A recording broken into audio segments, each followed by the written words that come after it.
할렐루야. 우리 옆 사람, 원래 하나님과 먼저 통하려면은 사람과 먼저 통해야 하나님과도 통합니다. 아멘 좀 하소. 옆 사람 인사합니다. 부활의 은총을 축복합니다.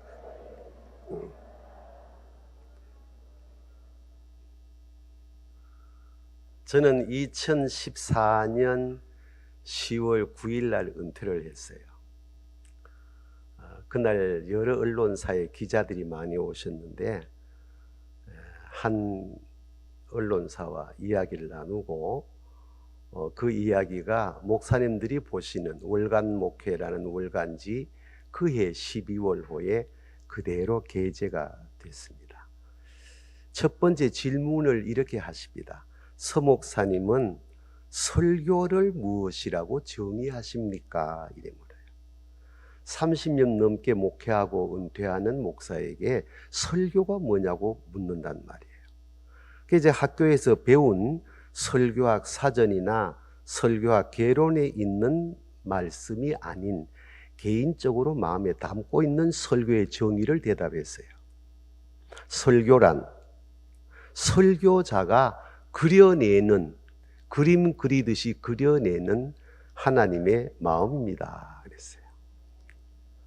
아멘 좀 하소. 이해가 되시겠어요? 중요한 얘기하는 거예요. 두 번째 묻더라고. 그러면 설교자는 뭐라고 정의하십니까? 설교자는 언어라는 붓으로 하나님의 마음을 그림 그리듯이 그려내어서 주의 백성들이 보고 느끼고 깨닫고 듣고 회개하고 결단하게 하는 거룩한 화가입니다. 그랬어요. 설교가 뭔지도 모르고 평생 설교하는 목회자들도 없잖아 있어요. 설교가 뭔지도 모르고 평생 교회 다니며 신앙생활하는 성도님들도 없잖아 있어요. 오늘 전국에서 지금 이 시간대에 부활절 연합 예배가 진행되고 있습니다. 원래는 오래전에 약속한 군위군 부활절 연합 예배의 강사로 내정되어 있었는데 아직도 그쪽은 코로나 문제가 해석이 잘 안 되어서 연합 집회가 취소됐어요. 그래서 이번에는 좀 쉼의 은총을 누려야 되겠다 생각하고 있는 그 다음 날 세종시 교총에서 연락이 온 거예요. 떨버? 쉼의 은총이 아니구나. 그래서 와서 보니 너무너무 편안하고 이런 감정이 잘 들지 않는데 고향 온 느낌이라.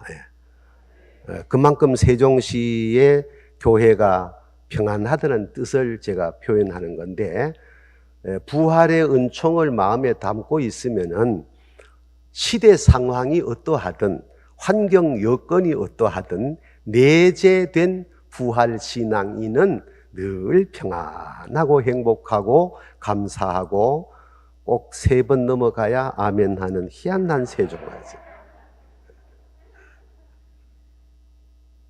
그런 은혜가 있는 줄로 믿습니다.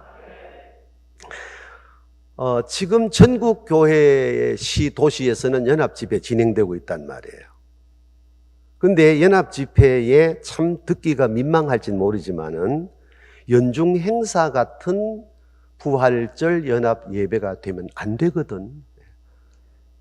아멘 좀 크게 하면 더 나나. 그런데 저도 목사지만 평생을 그래 살아왔지만은 이런 대회일수록 연중 행사 같은 연합 예배가 될 수가 있다는 거예요. 오늘은 그런 날이 아닌 정말 부활의 은총이 우리 마음을 지배하기를 주의 이름으로 축복합니다. 한 번 더 옆 사람 인사합니다. 부활의 은총을 축복합니다. 부활의 은총이 뭔지는 아시죠? 다. 그게 오늘 말씀의 제목이거든요. 어두움에서 빛으로의 전환이에요. 구차한 설명 붙일 것도 없어요. 어두움에서 빛으로의 전환이 부활신앙이에요. 이 말씀의 주제가 오늘 본문에 짧은 2절이지만은 조금 넘어가면 2절 더 읽어도 되겠지만은 이 2절 말씀에 진정한 어두움에서 빛으로의 전환의 메시지가 근원적으로 담겨져 있어요. 제자들이 예수님을 따랐단 말이에요. 주님은 죽으셨단 말이에요. 그러니까 제자들은 불안하지요, 걱정이죠, 두렵지요. 로마의 압제 아래서의 그 고난스러운 시간들을 앞으로 예견하면은 정말로 두렵지요. 그래서 문을 닫아 걸어놓고 모여 있는 그 장소에 부활하신 주님이 오셨단 말이에요. 딱 한마디 하시거든. 너희에게 평강이 있을지어다. 아멘.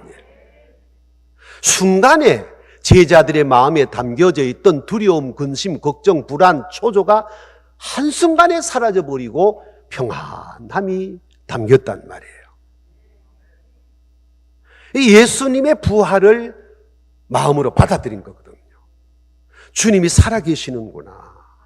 죽으신 것이 아니구나. 이 신앙을 견지할 수 있는 삶을 부활, 신앙의 삶이라고 명명하게 되는 줄로 믿습니다. 단순한 시간적인, 크로노스적인 개념에서 이 어둠에서 빛으로의 전환이 아닌 인격적, 신앙적, 영적 내용을 담고 있는 메시지가 본질적 메시지가 되는 겁니다. 어둠에서 빛으로의 전환이 무엇입니까? 사도 바울을 통하여 하나님이 아주 리얼하게 에베소서 5장 8절을 통해서 말씀을 주셨어요. 뭐라고? 너희가 전에는 어두움이더니 이제는 주 안에서 빛이라. 빛의 자녀들처럼 행하라. 아멘. 이 부활신앙입니다. 사도 바울은 이 부분을 정리하기를 언제나 그리스도인의 삶을 원문의 말씀을 드리면 포테와 닌, 다시 말씀을 드리면 before and now. 어제는 너희가 어둠이더니 이제는 빛이라는 거예요. 이 말씀을 연계해 가지고 이어낸 말씀이 뭐냐? 바로 어둠과 빛이라는 거예요. 전문적인 용어는 스코포스와 포스란 단어예요. 다크니스와 라이트라는 거예요.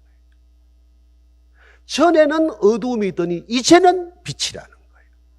이제 빛이 자녀가 되었으니 빛의 자녀답게 살아야 된다는 것입니다. 바울을 통해서 말씀하시는 이 하나님 말씀 앞에 바울이 빠져버리는 거예요. 보다 구체적 개념으로 설명을 드리면은 우리 다 공부했지만은 사도행전 9장과 고린도 후서 2장과 빌립보 3장을 함축하면은 어떤 내용 나옵니까?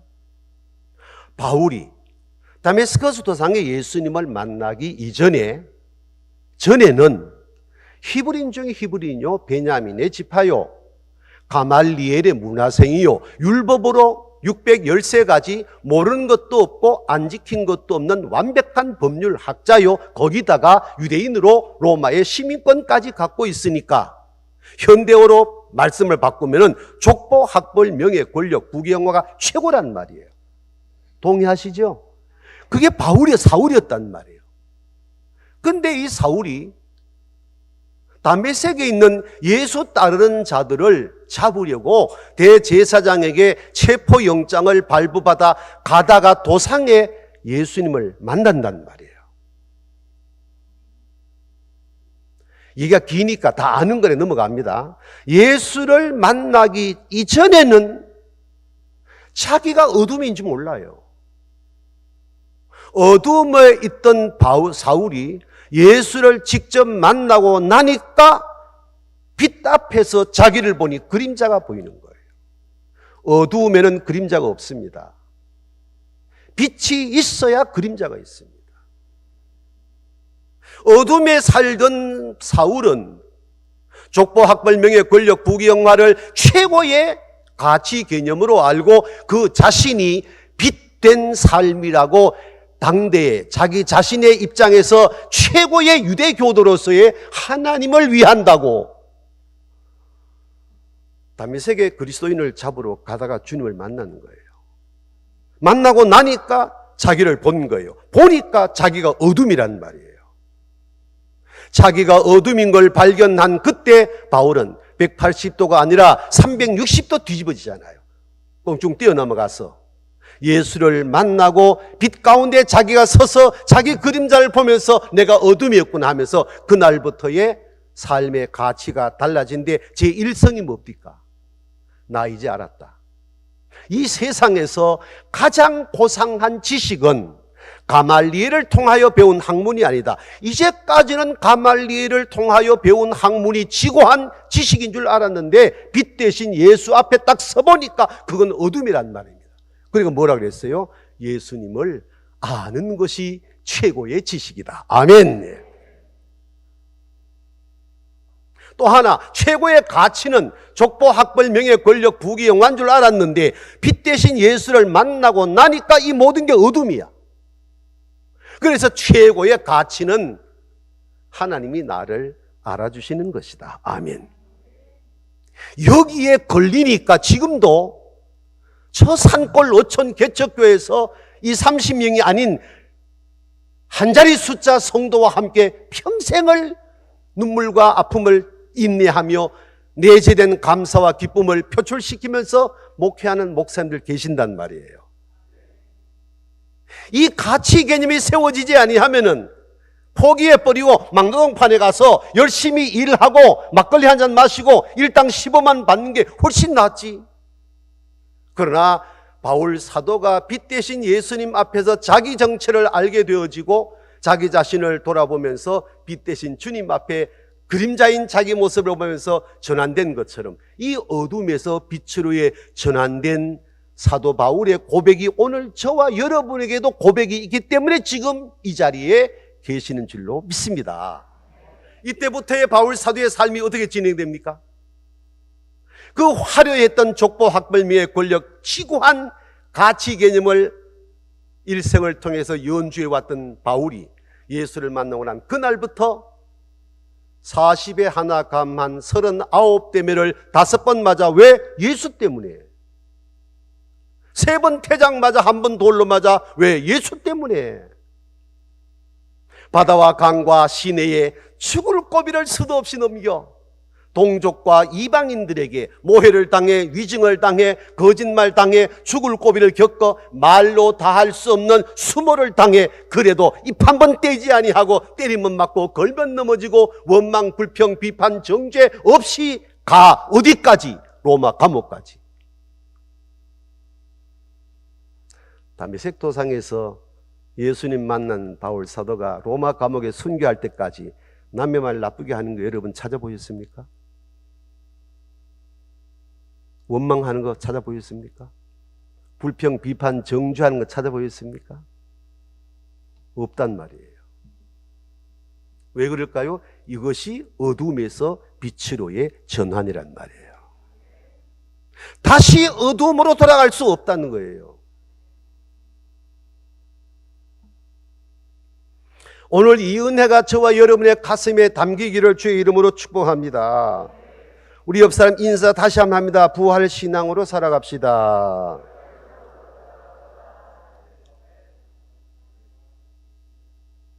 여러분 트리나폴로스의 꽃들에게 희망을 그는 작은 동화책 읽어보셨겠죠? 애벌레가 나비가 되는 과정 다 아시는 거니까 그냥 뛰어넘습니다. 애벌레가 나비가 된 이후에 삶의 변화를 얘기하고 있는데 애벌레는 나비의 세계를 몰라요. 오늘 이 말씀으로 대입을 하면은 저와 여러분은 트리나폴로스의 꽃들에게 희망을 그는 책과 연결하면은 전에는 저도 여러분도 애벌레와 같았다는 거예요. 그런데 이건 주 안에서 나비가 된 줄로 나는 믿습니다. 나비가 되어서 이 꽃과 저 꽃에 생명 주고 희망 주는 삶을 사는 게 나비의 삶이란 말이에요. 애벌레는 상상도 못하는 거예요. 오늘 저와 여러분의 정체성이 여기 있는 줄로 믿습니다. 그래서 저와 여러분은 어쩔 수 없이 전에는 어둠이더니 이제는 주 안에서 빛이라. 광위성이 나오잖아요. 그러면은 빛의 자녀답게 살아라 라는 거예요. 이 말씀이 에베소서 5장 5절 6절에 리얼하게 기록되어 있잖아요.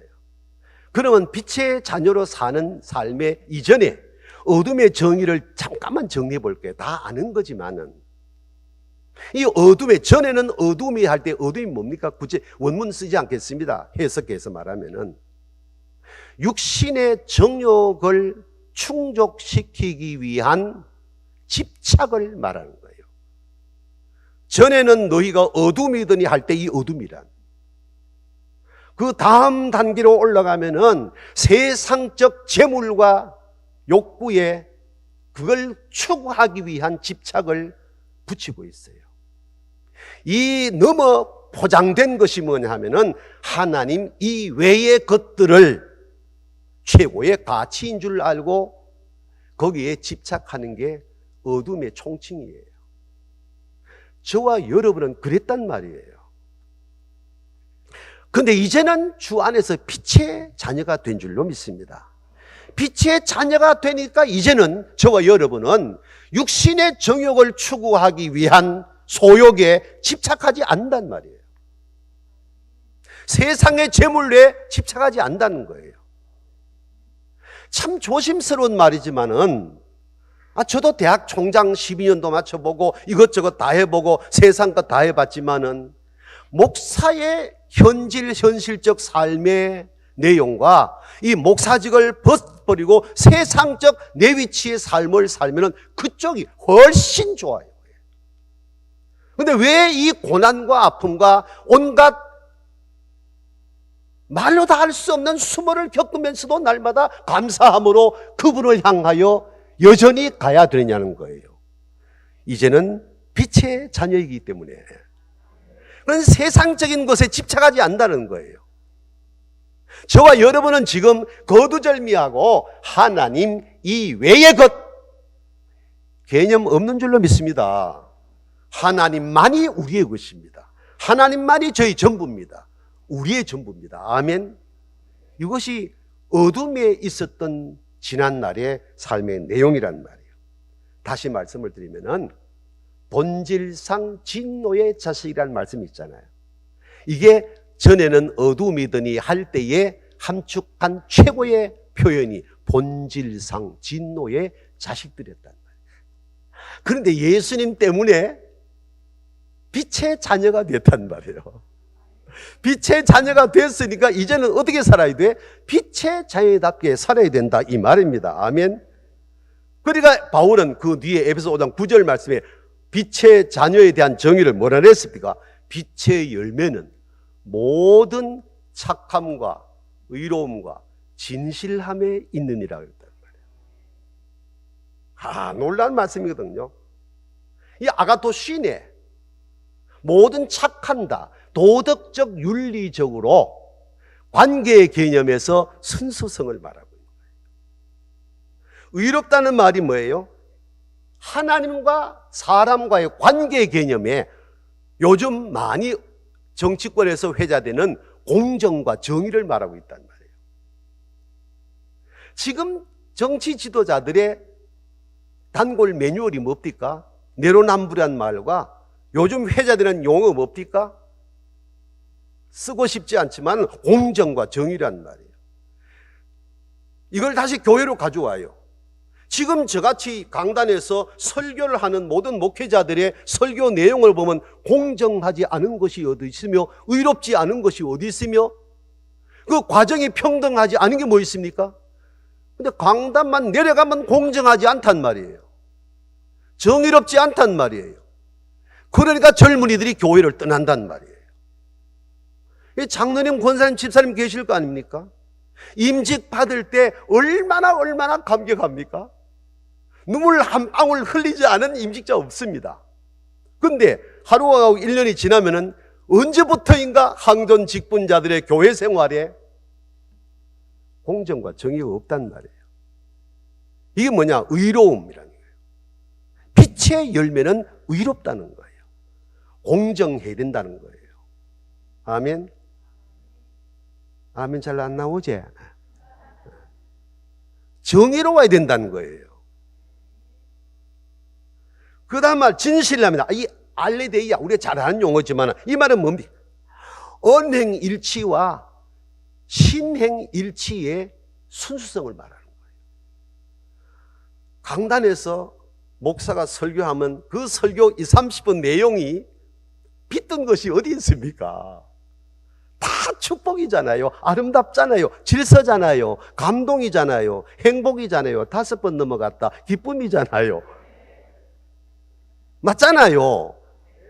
근데 강단 내려오면은 그 삶이 목사에게서부터 없단 말이에요. 이게 뭐냐? 언행일치와 신행일치가 무너졌다는 거예요. 장로님들, 집사님, 권사님들 회중기도 하시잖아요. 강대상에 올라와 회중기도 하시는 그 기도 내용, 3분 안에 움직이는 그 기도 내용은 최고의 미사역을 총동원 하잖아요. 그 기도의 내용을 보게 되어지면 그럴 수 없는 빛의 자녀란 말이에요. 기도하고 예배 마치면 목사 앞에 나가서 그걸 설교라고 합니까? 하는 장로가 있다니까요. 세종에는 없지. 일평생 동안 여전도회 회장 하면서 수고하고 당회장 목사한테 꾸지람 한번 들었다고 당회장실에 들어와서 이제까지 봉산 값을 내놓으라고 발랑 나잡아진단 말이에요. 세종에는 이 여자가 없지. 장로 앞에 딱 서서 나도 당신만큼 할 수 있어요 하고 집사가 평생을 교회를 위하여 헌신한 장로님 앞에 와서 말로 다 할 수 없는 수모를 주는 경우도 있단 말이에요. 세종에는 없지. 이게 뭐예요? 의롭다, 진실하다, 착하다. 이것이 빛의 자녀가 자연스럽게 나타나는 현상인 줄로 믿습니다. 적어도 이 연합 예배하는 저와 여러분은 이 삶을 살기 위하여 몸부림쳐야 됩니다.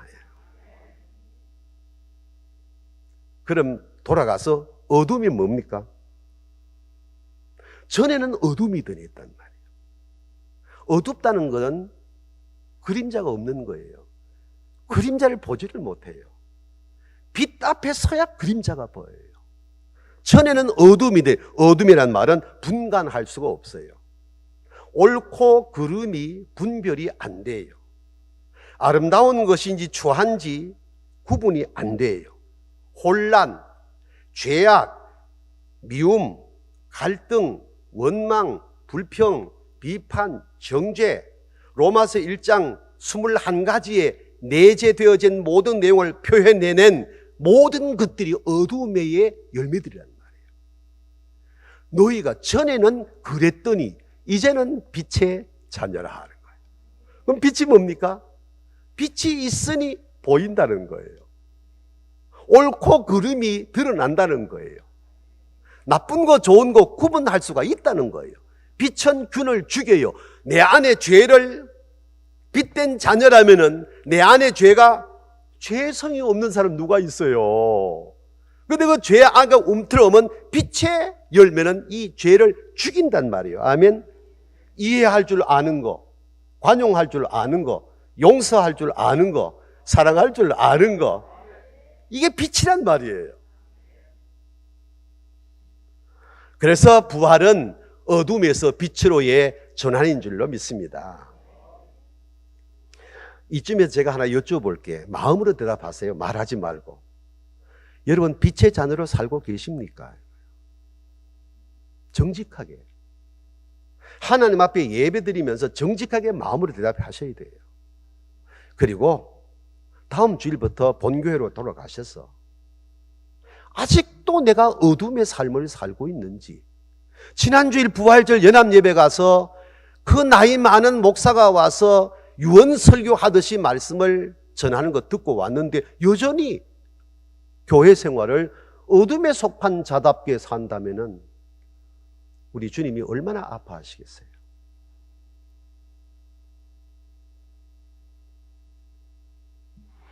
저는 은퇴 이후에 주님 앞에 5년만 서원했습니다. 뜻한 바가 있어가지고. 현역 때는 다 1000명 넘는 교회들만 집회를 전국 초교파적으로 안 가본 데가 어디 있습니까? 모든 도시에 초특급 호텔에 잠을 자고 최고의 음식을 먹고 기사가 있어, 수영비서가 있어, 의전비서가 있어. 아하, 이러다가는 주님 앞에 서서는 진짜 큰일 나겠다 싶어서 은퇴와 동시에 가능하면 큰 교회는 거절하고 작은 교회, 농어촌 개척 산골 어촌교회 자비랑 집회를 5년을 다니기 시작했습니다. 말로 다 할 수 없는 고난을 겪습니다. 말로 표현할 수 없는 힘든 일들을 겪습니다. 그런데 신기한 것은 은퇴 전까지는 모든 것이 사도 바울이 다메스커스 도상에 예수 만나기 이전에처럼 일상생활은 최고의 삶을 누리는데 행복 지수는 자꾸 떨어지는 거예요. 은퇴하고 나니까 기사도 없어, 비서도 없어, 영감 말마이 둘이서 운전하고 전국을 다녀.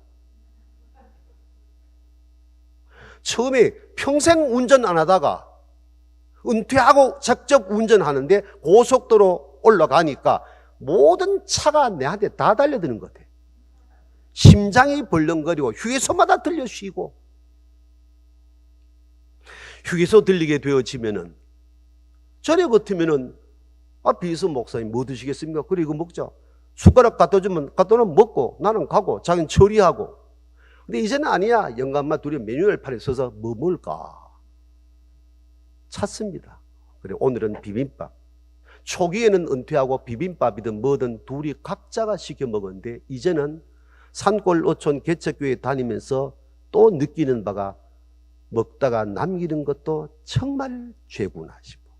1인분만 시켜.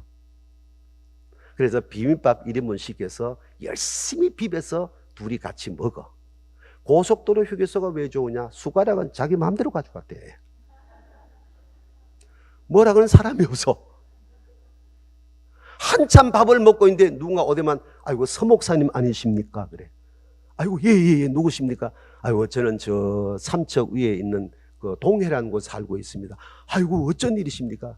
아유 가다 보면 목사님 계신데 목사님과 인사드렸습니다. 그래 고맙다. 은퇴하고 난 다음에 두 가지 현상이 하나 있다. 하나는 은퇴하고 나면 누군가 떨어지는 낙엽을 하나 건네주면 왜 그리 눈물겨운지 하도 고마워서. 두 번째, 은퇴하고 나면 곁에 있던 사람이 다 떠나가 버리고 영감 할 말만 남는다. 저쪽에서 나를 아는데 확실히 전에는 현역 때는 쫓아와서 인사하는데 은퇴하면 못 본 척하고 다 가버린다. 우리 옆에 인사하자. 우리는 그러지 말자. 아니 현실적 얘기하는 거야. 그래 찾아와 인사해 주니까 고맙다. 그랬지?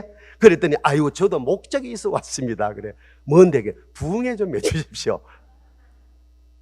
그래 얼마나 모입니까? 한 20명 모이면 알았다. 날 받고. 그렇게 오늘에 이르도록 1년에 70교회 80교회를 다닙니다. 말로 못하는 고난입니다. 바퀴벌레가 나오는 모텔에 서임중 목사가 잠을 잔다. 동화책도 없던 얘기입니다. 그러나 은퇴와 동시에 그 깔아앉던 행복지수가 현실적으로는 말로 다 알 수 없는 고난인데 이 행복지수가 회복되기 시작했습니다. 수행비서가 날마다 달고 있었던 약봉지가 은퇴와 동시에 약봉지가 어디 간지 흔적도 없습니다. 날이 갈수록 점점 더 건강해집니다. 저희 교회 교인들은 제가 80까지만 살면은 대박이라 했습니다. 제 몸은 그만큼 연약했습니다. 지금은 기도 제목을 교인들이 바꿨습니다. 히스기야의 기도를 붙였습니다. 요즘은 장로님들이 아닙니다. 모세까지 갑시다 이럽니다. 그만큼 건강도 좋고 행복지수 높은 것은 바로 오늘 본문에 있는 겁니다. 너희가 전에는 어둠이더니 이제는 주 안에서 빛이라. 빛의 자녀들처럼 행하라. 빛의 열매는 착함과 의로움과 진실함에 있느니라. 다시 말씀을 중간 결론 드리면은 가치 개념은 돈이 아니란 말이에요.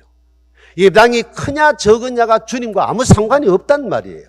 교인이 많이 모이느냐 적게 모이느냐 우리 이야기지 주님과는 아무 상관이 없단 말이에요.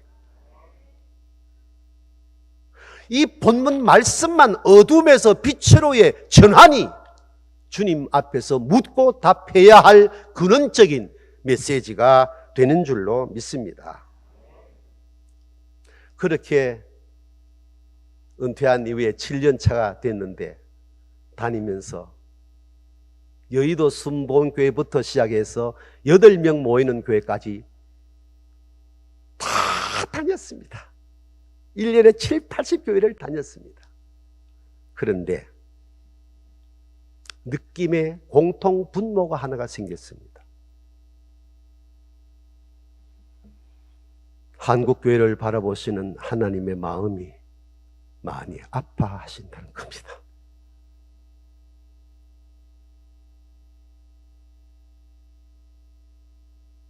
대형교회부터 산골 어촌 개척교회 다니면서 느끼는 하나님이 많이 아파하신다는 겁니다.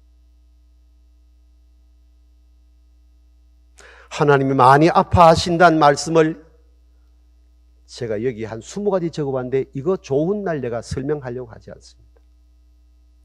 한마디로 함축하겠습니다. 요즘 교회들이 왜 그리 많이 싸웁니까?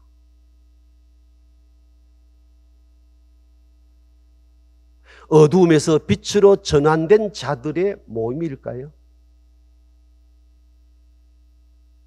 하나님이 아파하신 느낌은 수만 가지가 있습니다.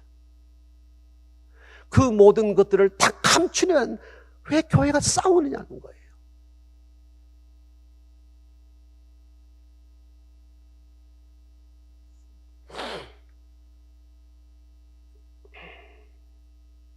구리장색 알렉산더 저는 다니면서 많이 봤습니다.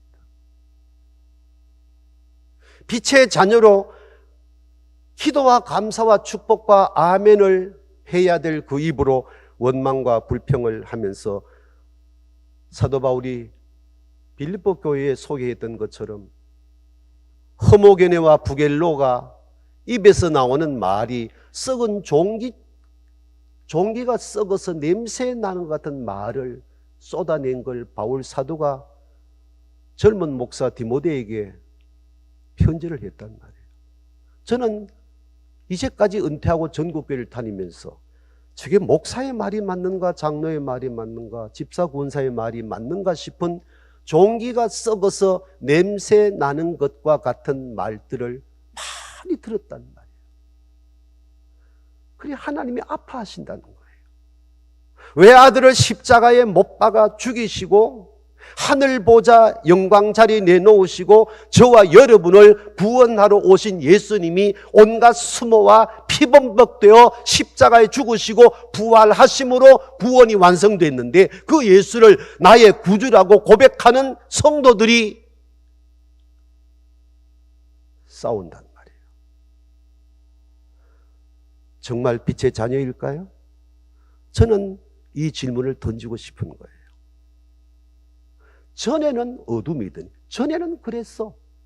그러나 이제는 주 안에서 빛이라. 빛의 자녀들처럼 행하라.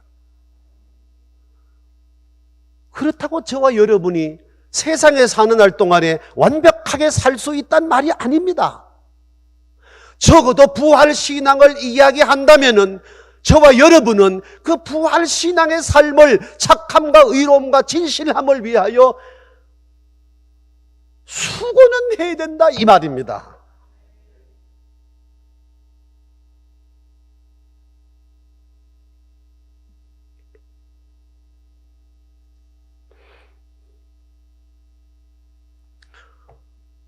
시간 관계상 말씀을 마무리합니다. 좀 더 하고 싶지만은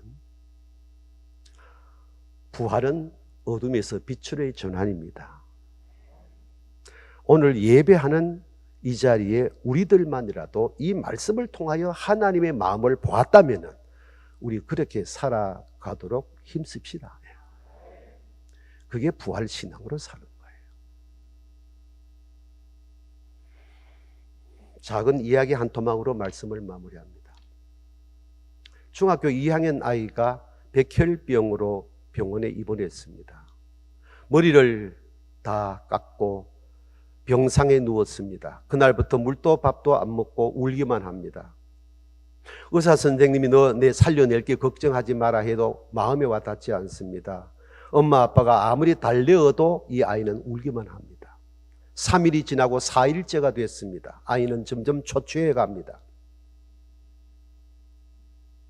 나흘째의 날 아빠가 병실에 들어오는데 아들처럼 머리를 빡빡 깎고 들어왔습니다.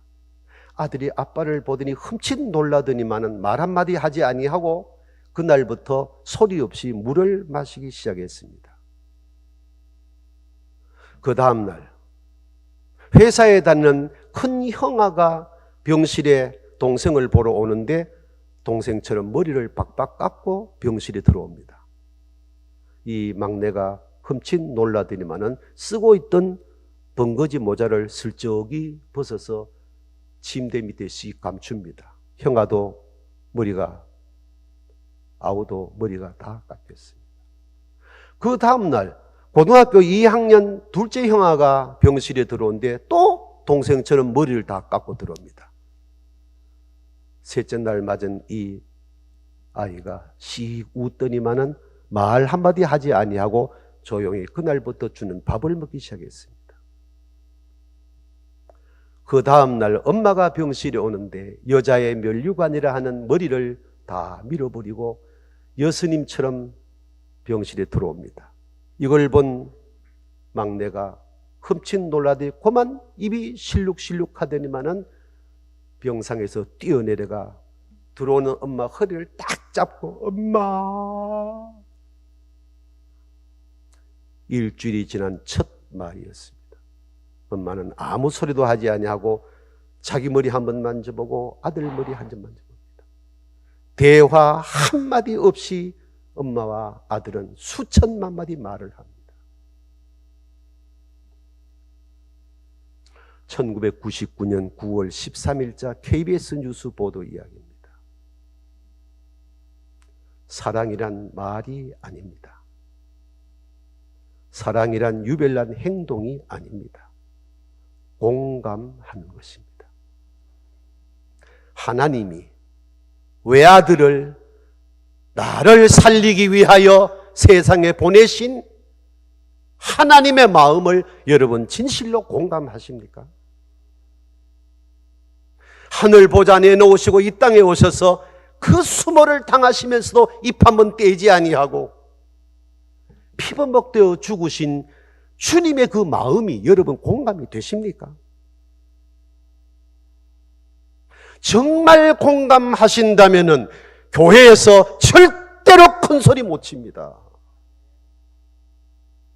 돈을 주고 교회에서 큰 소리 치려 해도 칠 수 없습니다. 그래서 여호와 앞에 잠잠하라고 한마디가 성경 66권에 맥이 되는 겁니다. 부활신앙은 십자가 사랑을 마음에 담는 것입니다. 이 부활신앙을 담고 우리 한번 살아보십시다.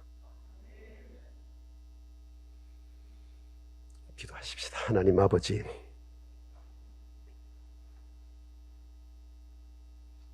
여기까지 왔습니다. 여전히 예배하는 자리에 우리 모두를 있게 하심을 감사합니다. 내가 지금 여기 있음이 얼마나 축복받은 자리인가를 또 한 번 깨닫게 하여 주옵시고, 어둠에서 빛으로 예수님 때문에 전환된 빛의 아들, 딸들답게 부활신앙으로 남은 날들을 살게 하여 주옵소서. 예수님 이름으로 기도하옵나이다. 아멘.